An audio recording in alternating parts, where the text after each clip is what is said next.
Hello, Atanu Pragyan বলছি। কর্মক্ষেত্রে মানে প্রফেশনাল ওয়ার্ল্ডে আমরা একটা অদ্ভুত যুগ সন্ধিক্ষণে আছি। আমরা সবাই মানে যারাই, বিশেষত যারা প্রাইভেট কোম্পানিতে চাকরি করে, মানে প্রত্যেক দিন আমরা খবর পাচ্ছি কোনো না কোনো লে অফে।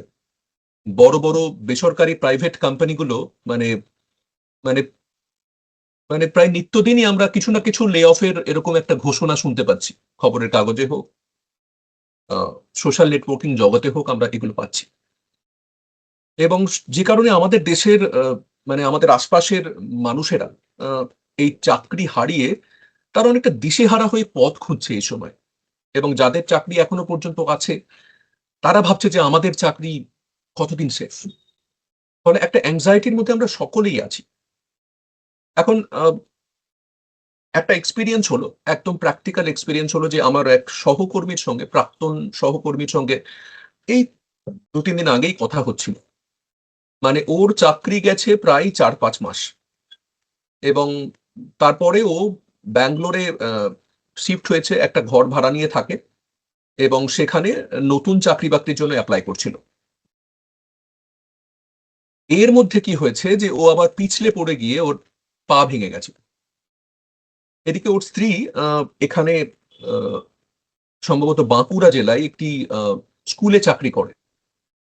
ওদের একটা ছোট বাচ্চা আছে, এবং ওর স্ত্রী শ্বশুর বাড়িতেই থাকে, অর্থাৎ আমার বন্ধুটির বাড়িতে থাকে। এবং সেখানে আমার বন্ধুটির বৃদ্ধ মা বাবা আছে। ফলে এরকম একটা সেট আপ ছেড়ে স্ত্রী দুম করে চলে আসতে পারছে না, সরকারি স্কুলের একটা চাকরি, ছোট একটা বাচ্চা, শ্বশুর শাশুড়ি বৃদ্ধ। ফলে দুম করে সব ছেড়ে ছুড়ে দিয়ে যে আমার বন্ধুটির কাছে ব্যাঙ্গালোরে চলে আসবে সেটাও পাচ্ছে না। ওদিকে আমার বন্ধুটি ভাঙা পা নিয়ে না পারছে ফিরে আসতে, কারণ ট্রাভেল করে আসবে কি করে, আর না পারছে এখন কোনো ইন্টারভিউ দিতে যেতে। এবং আমি যখন ওর সঙ্গে ফোনে কথা বলছিলাম তখন দেখলাম যে তীব্র হতাশা ওকে গ্রাস করছে, এবং বলছে যে অতনু, আমি গত 3-4 মাসে সেরকম কোনো ইন্টারভিউই পাচ্ছি না। আমি গিয়ে মানে আমি অনলাইনে অ্যাপ্লাই করছি, মাঝে মধ্যে নিজে গিয়ে সিভি দিয়ে আসছি, কিন্তু আমি কোনো ইন্টারভিউ পাচ্ছি না। তাহলে কি আমরা গত 20 বছর ধরে যা যা যা যা শিখলাম সেগুলো সব বৃথা হয়ে গেল? মানে আমাদের যে এত টেকনিক্যাল এক্সপোজার, এগুলোর কি কোনো দাম নেই? মানে ও খুব হতাশ হয়েই আমাকে জিজ্ঞেস করছিল, আর কত টেকনোলজি শিখবো বলতো। মানে আমরা যে বয়সে পৌঁছেছি, আমরা আমরা এটা সম্ভব যে আমরা ফ্রেশারদের সঙ্গে এখন কম্পিট করার, কিন্তু আমাদের এক্সপিরিয়েন্সের আমাদের আমাদের এক্সপিরিয়েন্সের দাম নেই। শুধুমাত্র নতুন টেকনোলজি শেখাটাই আমাদের মানে আমাদের নতুন চাকরির চাবিকাঠি। আর এখন তো এইভাবে চাকরি মানে চাকরি বাকরি ছেড়ে দিয়ে বসেও করতে পারবো না, রিটায়ারমেন্ট নিয়ে হোক বা সবকিছু ছেড়ে ছুড়ে, কারণ সংসার চলবে কি করে? যদিও ওর একটা ব্যাকআপ, ওর স্ত্রী আছে, একটি সরকারি স্কুলে চাকরি করে, এবং আহ, সরকারি সেকেন্ডারি স্কুলে। বাট স্টিল একটা লাইফস্টাইলে এতদিন অভ্যস্ত হয়েছিল, যথেষ্ট সচ্ছলতার সঙ্গে। সেখান থেকে দুম করে যদি সব থেকে মানে একটা বড় অঙ্কের স্যালারি চলে যায়, লাইফস্টাইল তো একেবারে মানে আবার সেই পুরনো একটা বা একটা বেসিক লাইফস্টাইলে ফিরে যাওয়াটা তো খুব টাফ। এখন এই প্রশ্নটা কিন্তু আমাদের অনেকের, মানে বিশেষত আমরা যারা 15 থেকে 20 বছর মোটামুটি ইন্ডাস্ট্রিতে কাটিয়ে দিয়েছি, বেসরকারি আইটি ইন্ডাস্ট্রিতে বা টেলিকম ইন্ডাস্ট্রিতে, তাদের ক্ষেত্রে এই প্রশ্নটা ভীষণভাবে হন্ট করছে আমাদেরকে। কারণ এমনিতেই আইটি বা টেলিকমে প্রত্যেক 2-3 বছর অন্তর অন্তর টেকনোলজি পাল্টে যায়। কিন্তু এই আর্টিফিশিয়াল ইন্টেলিজেন্স যবে থেকে এসেছে তবে থেকে মানে এই ব্যাপারটা আরো বেশি বিভীষিকা হয়ে গেছে, কারণ সেখানে আমরা দেখতে পাচ্ছি যে আর্টিফিশিয়াল ইন্টেলিজেন্স কোনো একজন টেকনিক্যাল এক্সপার্ট বা কোনো একজন ম্যানেজারের গুরুত্ব কমিয়ে দিচ্ছে। কারণ আর্টিফিশিয়াল ইন্টেলিজেন্স নিজেই অনেকগুলো রুটিন ওয়ার্ক, রেগুলার যে কাজগুলো তারা করে অভ্যস্ত, মানে ম্যানেজার বা কোনো আর্কিটেক্ট, সেগুলো করে ফেলছে। তো তার ফলে ইনফ্যাক্ট একটা দিশেহারা অবস্থা। এবং এই সমস্ত নিয়ে আমি একটু পড়াশোনা করছিলাম, এবং এবং এবং ভাবার চেষ্টা করছিলাম যে এরকম একটা যে অবস্থা, এটা কি মানে এই প্রথম আমাদের সভ্যতায় বা কর্পোরেট সভ্যতায় বা কর্পোরেট ইতিহাসে এলো? পড়তে গিয়ে আম, খুব ইন্টারেস্টিং একটা কেস স্টাডি চোখে পড়লো। সেই গল্পটাই বলি আপনাদেরকে। মানে সেই কেস স্টাডিতে দেখছিলাম যে একটি কর্পোরেট কোম্পানি, যেটা এককালে রমরম করে চলতো এবং বিশ্বের শ্রেষ্ঠ কোম্পানি হিসেবেও যার নাম ছিল, মাত্র 2-3 বছরের মধ্যে কি করে দেউলিয়া হয়ে গিয়ে একেবারে খাদের কিনারে গিয়ে দাঁড়িয়ে গেছিল।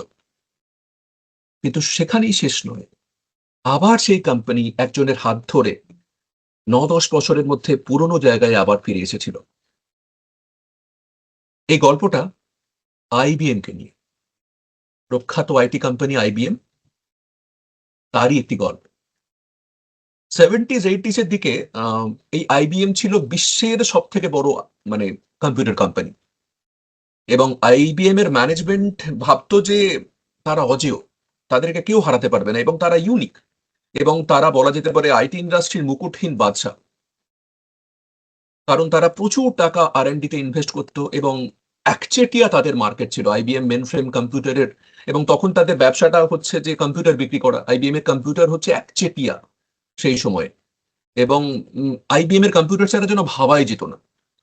কিন্তু যত দিন যাচ্ছিল এই বিশাল বড় আইবিএম কোম্পানির কালচার টিপিক্যালি একটা সরকারি লাল ফিতের ফাঁসের মতো হয়ে যাচ্ছিল।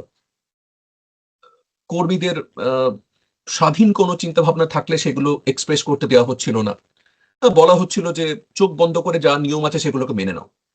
মানে ব্যুরোক্রাসি গ্রাস করছিল, কোনো প্রশ্ন করো না। কিন্তু এই মুশকিল হচ্ছে এই যে একটা ব্যুরোক্রাসি গ্রাস করছে, এটা কোম্পানির বড় কর্তারা কিন্তু বুঝতে পারছিলেন না। এবং বুঝতে পারছিলেন না যে এভাবেই অ্যাকচুয়ালি কোম্পানির যে প্রাণ শক্তি সেটা কিন্তু শুকিয়ে যাচ্ছে। এবং এই সুযোগটা নিল অনেক ছোট ছোট কোম্পানি।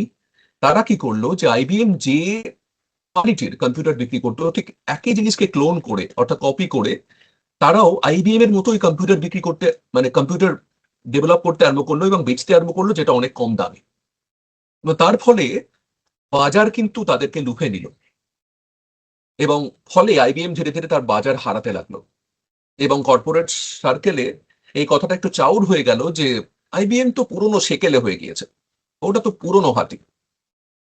এবং বলা হতে লাগলো যে ওদের দিন এখন শেষ, এখন নতুন নতুন অ্যাজাইল কোম্পানিগুলো, ছোট ছোট কোম্পানিগুলো এখন তারাই উঠবে। এবং বলা যায় যে 90s এর একেবারে শুরুর দিকে আইবিএম একরকম দেউলিয়া হয়ে গিয়ে আহ, খাদের কিনারায় এসে দাঁড়ালো।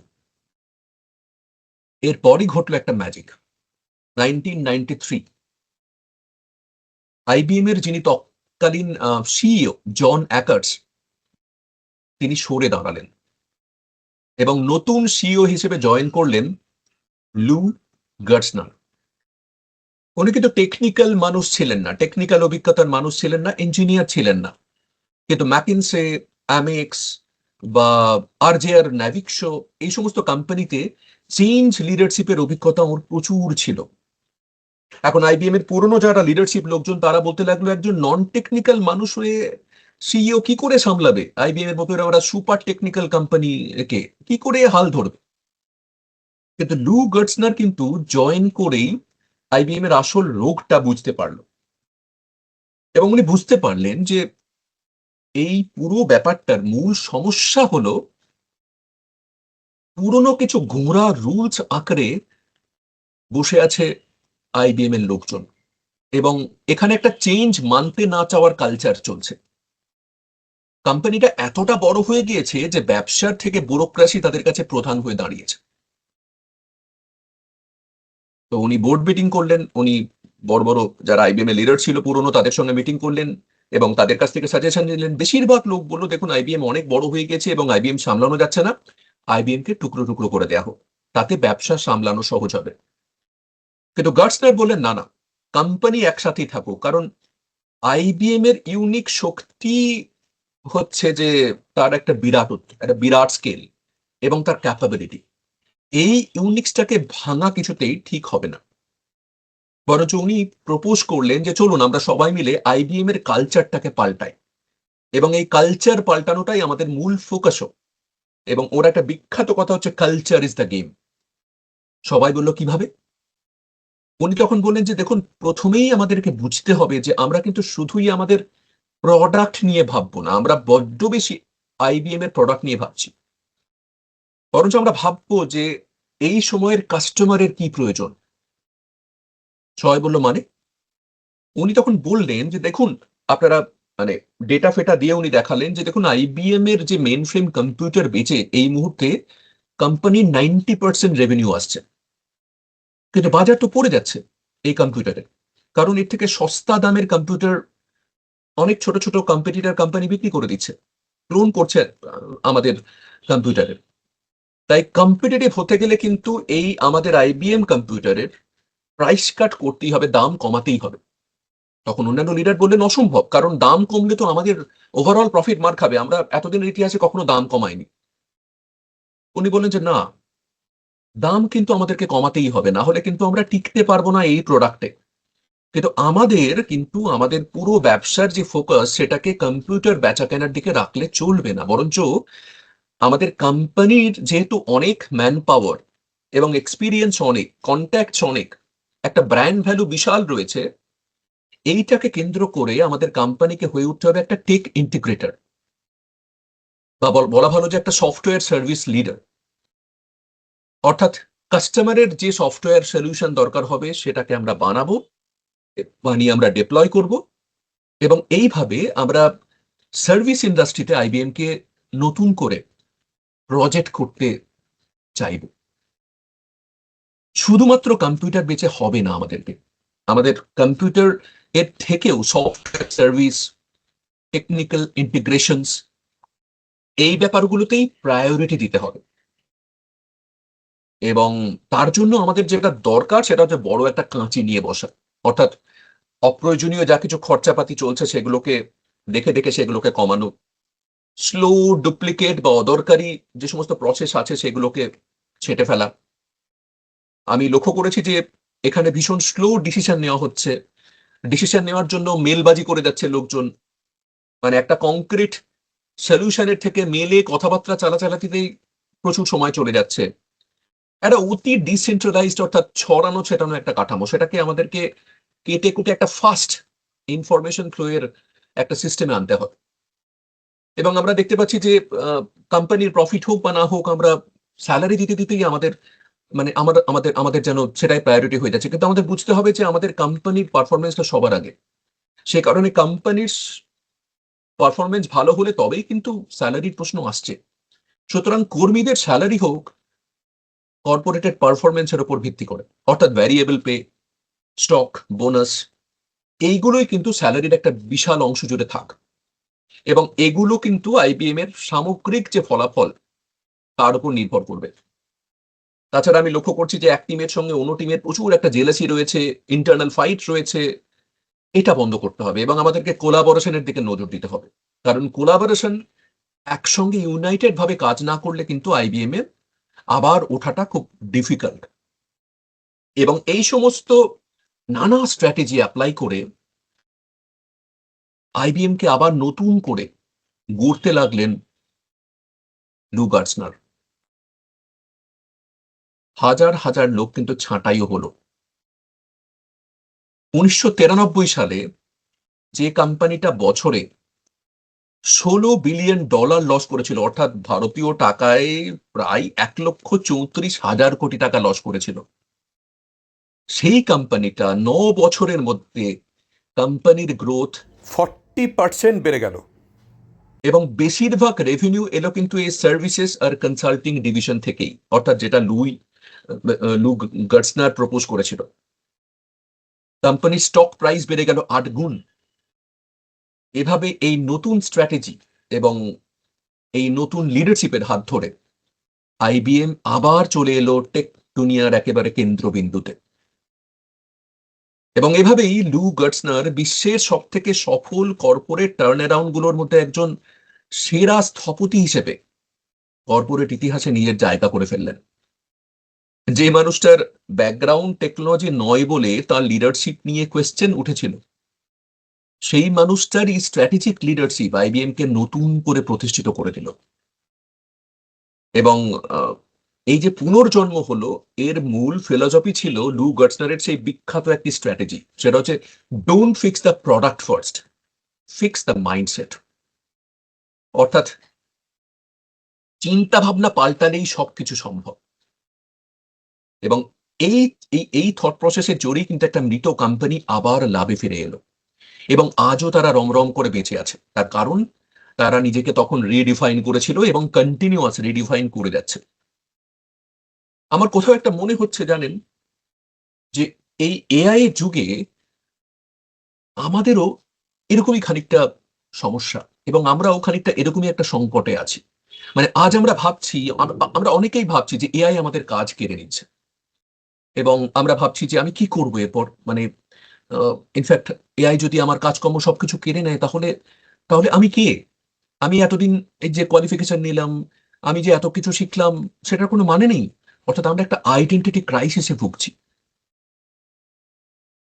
ভেবে দেখুন, 1993 সালে যখন আইবিএম এর হার্ডওয়্যার বিক্রি কমে গেছিল, অর্থাৎ আইবিএম এর ওই মেইন ফ্রেম কম্পিউটার বিক্রি কমে গেছিল, তখন কিন্তু অনেকেই ভেবেছিল, ইভেন আইবিএম এর মধ্যে প্রচুর মানুষ ভেবেছিল যে আইবিএম শেষ। আহ, আজকের যুগেও কিন্তু আমরা দেখতে পাচ্ছি যে আমাদের শেখা পুরনো টেকনোলজি বা আমাদের কমফোর্ট জোন যখন ইন্টারভিউ ক্লিক করার জন্য যথেষ্ট নয়, তখন কিন্তু আমরা অনেকেই হতাশ হয়ে পড়ছি। আমরা আমাদের অভ্যস্ত রুটিনে কাজ হারাচ্ছি বলে আমরা ভাবছি অনেকেই যে আমাদের ক্যারিয়ার শেষ। ভেবে দেখুন যে 1993-তে লুই গার্টনার স্ট্র্যাটেজি অনুযায়ী আইবিএম এর এই হার্ডওয়্যার কেনাবেচাতে মশগুল না থেকে আইবিএম কে যখন উনি একটা নতুন পথ দেখালেন, অর্থাৎ সলিউশন বেসড ভাবনা নিয়ে এলেন, এবং উনি বলেন যে দেখুন, উই সেল কম্পিউটার্স এর এই মাইন্ডসেট থেকে আমাদেরকে পাল্টাতে হবে এবং পাল্টে উই সলভ প্রবলেমস, এই ভাবনা নিয়ে আসতে হবে। তারপর থেকে কিন্তু আইবিএম এর উন্নতি শুরু হলো, এবং এখান থেকে শিক্ষা নিয়ে কিন্তু আমরা এই 2025-এ এই এআই এর যুগে আমাদের পুরনো সার্টিফিকেশন, পুরনো এক্সপিরিয়েন্স, নস্টালজিয়া, কমফোর্ট জোন, এসবে শুধুমাত্র আবদ্ধ না থেকে আমাদেরকে স্কিল বেসড ভাবনা নিয়ে আসতেই হবে আমাদের মাইন্ডসেটে। অর্থাৎ আই ডু জব, আমি একটা চাকরি করছি, আমি এই চাকরি করেছি, আমি এই ডিগ্রি পেয়েছি, এই মাইন্ডসেট রাখলে চলবে না। রাদার, আমি যখন একটি ইঞ্জিনিয়ারিং ডিগ্রি অর্জন করেছি, কিংবা আমার যখন ইন্ডাস্ট্রিতে 10 বছর, 15 বছর বা 20 বছর এক্সপিরিয়েন্স রয়েছে, তার মানে হচ্ছে আমি শুধু এই চাকরিটা করিনি, I can solve human problems. আমরা সমস্যা সমাধান করতে জানি, এবং এভাবেই আমাদেরকে নতুন করে চেনার একটা সময় আজকে এসেছে।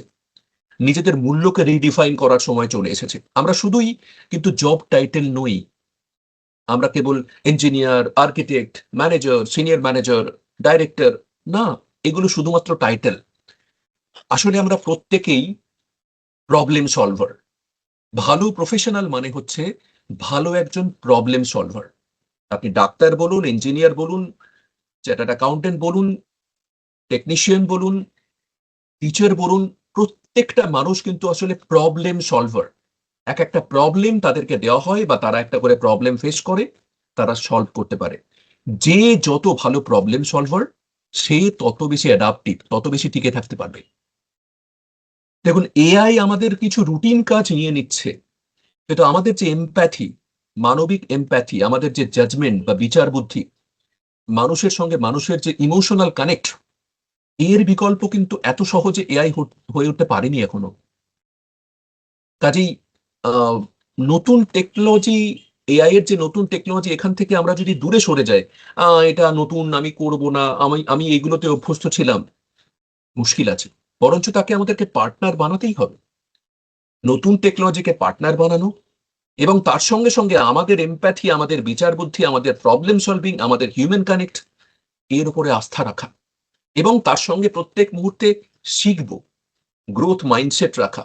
আমি এখানেই, এর বাইরে আমি কিছু জানবো না, এই মানসিকতা থেকে বেরিয়ে আসা, এটাই হচ্ছে আমাদেরকে নিজেদেরকে শেপ করার একমাত্র উপায়। সাইকোলজিক্যালি বললে বলা যায় যে আমাদের প্রত্যেকেরই, আমরা যখন কোনো একটা স্কিল শিখি বা যে কোনো কিছু শিখি বা যে কোনো কিছু ভাবি, আমাদের মাথায় একটা নিউরাল পাথওয়ে তৈরি হয়ে যায়, একটা রাস্তা তৈরি হয়ে যায়, নিউরনের রাস্তা।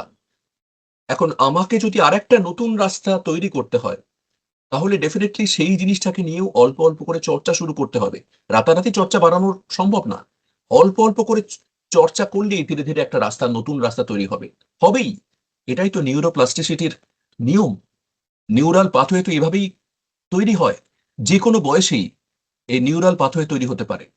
কাজে আমার বয়স হয়েছে, আমি পুরোনো টেকনোলজি জানি, নতুনদের সঙ্গে পেরিয়ে উঠবো না, এটা অ্যাবসলিউটলি ভুল একটা থট প্রসেস। আমাদের মাথায় ঢুকিয়ে নিতে হবে যে স্কিল শেখা কোনো একটা দক্ষতা বা স্কিল শেখা কোনো ওয়ান টাইম অ্যাক্টিভিটি নয়। এটা কোনো একবারের কাজ নয়, এটা একটা কন্টিনিউয়াস মনোভাব, একটা মেন্টালিটি। রামকৃষ্ণ পরমহংসদেব তো বলেই গেছেন যে যতদিন বাঁচি ততদিন শিখি। আপনি দেখুন রবীন্দ্রনাথ নিজে সাহিত্যের মানুষ হয়েও বিজ্ঞান, জমিদারি, ব্যবসা বাণিজ্য, কৃষিবিদ্যা কত কি না শিখেছেন সারা জীবন ধরে।